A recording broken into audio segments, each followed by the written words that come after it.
আসসালামু আলাইকুম রাহমাতুল্লাহ। সম্মানিত দর্শক শ্রোতা ভাই ও বোনেরা, ওয়াজ মাহফিল করে টাকা কামানো জায়েজ আছে কিনা এই মাসআলা অনেকেই জানতে চান, অনেক শ্রোতারাই জানতে চান।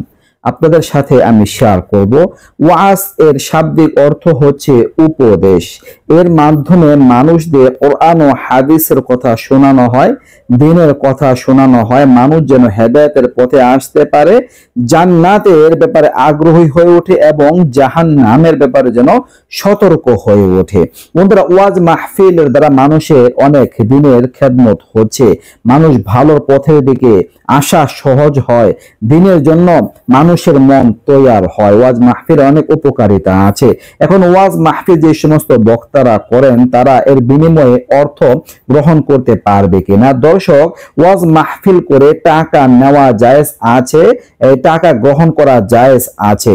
তবে দর্শক, যে টাকাটা তিনি নিবেন এই টাকাটা হতে হবে এমন ভাবে যে তিনি মূলত টাকা কামের জন্য বয়ান করছেন, টাকা কামের জন্যই মূলত ওয়াজ করছেন, এমন নিয়ত যেন না থাকে। যদি টাকা কামের জন্যই বয়ান করেন এই নিয়ত যদি থাকে তাহলে তার টাকা নেওয়া জায়েজ হবে না। বরঞ্চ তিনি যে দিনের কথা বলছেন, কোরআন ও হাদিসের আলোচনা করছেন, এটা হচ্ছে খেদমতের উদ্দেশ্যে, মানুষের মাঝে হকের কথা প্রচার প্রসারের উদ্দেশ্যে তিনি করছেন, আল্লাহর সন্তুষ্টির জন্য, শুধুমাত্র আল্লাহর সন্তুষ্টির জন্য করছেন।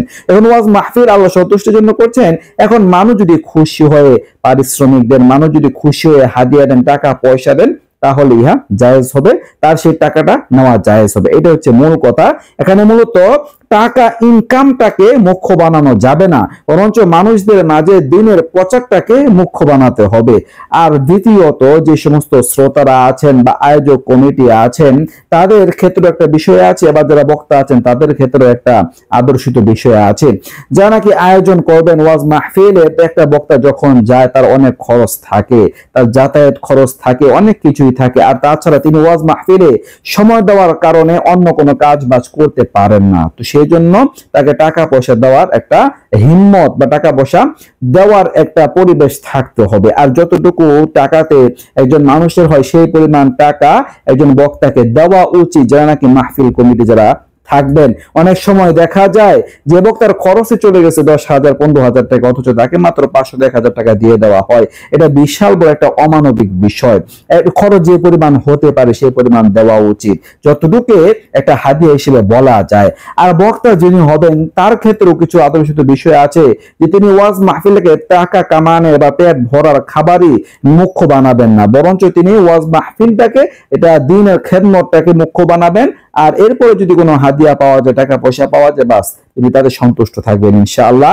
আর এতে করে অনেক জোরাজুরি, টাকা পয়সার দর কষাকষি এইরকম যেন পরিবেশ না হয়, এর থেকে বেঁচে থাকাই উচিত। তো দর্শক, আশা করি বুঝতে পারছেন যে মূলত টাকা পয়সা নেওয়া জায়েজ আছে ওয়াজ মাহফিল করে।